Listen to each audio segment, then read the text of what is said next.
Semuanya putus Bapak Ibu. Hubungan kita sama Nabi Muhammad lebih daripada hubungan kita sama bapak dan ibu kita. Lebih daripada hubungan kita sama teman, sama relasi bisnis, sama satu alma mater, satu komunitas, satu organisasi. Semuanya kalah. Maka yang paling harus dirawat adalah hubungan kita sama Nabi Muhammad. Lebih penting daripada semua hubungan yang ada.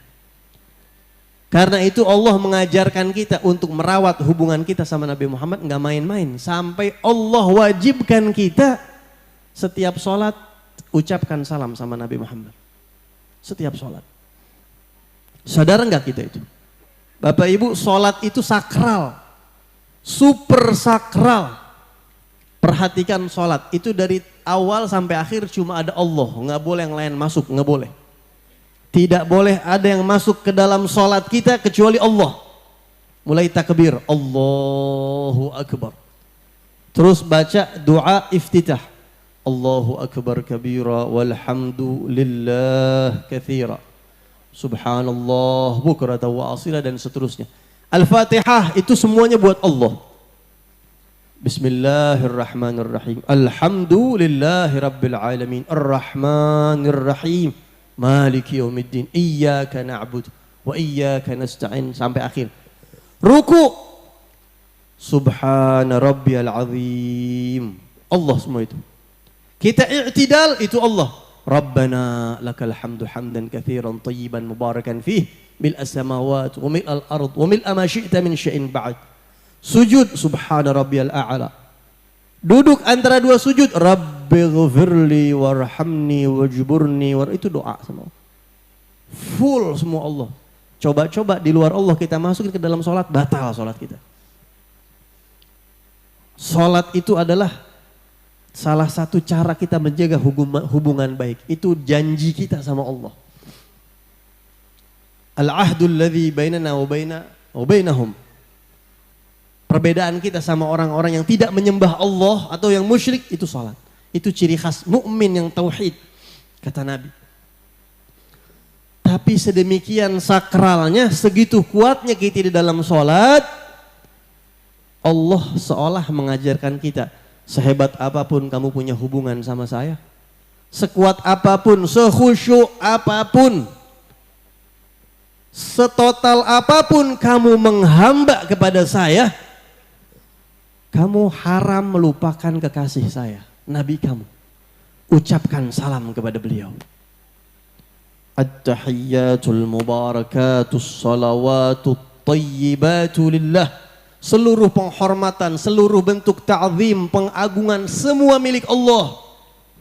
Makanya Profesor Dr. Abuya Said Muhammad Alawi Al-Maliki dalam kitab Wa huwa bil ufuqil a'la menjelaskan hikmah at-tahiyyat itu adalah karena kita di dalam sholat Bapak Ibu semua ta'zim ada. Coba perhatikan, kita takbir Allahu Akbar. Ini angkat tangan di sebagian tradisi itu ta'zim. Kita kadang-kadang masih pakai Habib, masih begini. Ustadz, masih angkat tangan. Angkat tangan itu bentuk hormat. Itu ada buat Allah. Pakai. Semua ta'zim pakai buat Allah. Ada lagi kita kadang-kadang menghormati orang, tangan kita sidakep ditaruh di sini. Iya betul. Betul. Ketika menghadap sama orang kita begini. Dipakai di sholat ada. Ruku, jangan tanya deh. Sebagian orang-orang Jepang menghormati orang lain dengan cara seperti itu. Pakai buat Allah. Sujud di sebagian tempat seperti itu. Bahkan di zaman Rasulullah masih ada orang-orang yang menghormati tokoh agamanya bukan cium tangan, sujud Pak. Sampai-sampai Sayyidina Mu'adz bin Jabal, salah satu sahabat Rasulullah yang diutus dakwah kemana-mana karena ahli fikih beliau, ahli halal dan haram, dakwah ke satu tempat, ke satu negeri, melihat tokoh agamanya dihormati dengan cara sujud. Pulang ke Madinah, tahu-tahu Sayyidina Mu'adz ini sujud sama Rasulullah. Kata Nabi, "Hai Mu'adz, nanaonan anjeun koski," kalau kata kita begitu kira-kira. Nanaonan dia nanaonan. Lagu apa lu begini kalau kata orang Betawi begitu? Lagu bangun. Apa ini kata Rasul? Ya Rasulullah, saya dakwah di satu daerah dan saya melihat umat itu masyarakat yasjuduna li asaqifihim. Mereka sujud kepada uskuf-uskuf mereka. Kata Nabi jangan. Lau amartu ahadan an yasjuda li ahadin la amartul mar'ata an tasjuda li zawjiha. Andai kata boleh manusia sujud sama manusia, saya tidak suruh kalian sujud kepada aku, saya tidak suruh anak sujud kepada murid, saya tidak akan suruh murid sujud kepada guru. Yang saya suruh satu, istri sujud sama suami. Kalau boleh manusia sujud ke manusia, pertama saya suruh istri sujud sama suami. Itu pun nggak boleh. Jadi nggak ada sujud kepada manusia, hanya untuk Allah. Kemudian duduk tahiyat ataupun tasyahud awal, tasyahud akhir itu juga bentuk hormat. Kadang-kadang kita duduk di depan guru kita seperti itu duduknya. Di saat tahiyat kita bilang at-tahiyyatul mubarakatus shalawatu thayyibat lillah. Ya Allah, saya telah melakukan segala macam bentuk ta'zim, penghormatan. Semuanya kami persembahkan untuk Engkau. Semuanya hak Engkau ya Rabb. Ini kan berarti udah hebat banget mengagungkan Allah. Allah seolah kasih pesan. Kamu enggak saya akuin hamba, enggak saya terima pengagungan kamu kepada aku. Kalau kamu enggak hormat sama Nabi aku, sama kekasih aku, yang bimbing kamu, yang mengeluarkan kamu dari jalan yang gelap ke jalan yang lurus, ucapkan hormat kepada dia.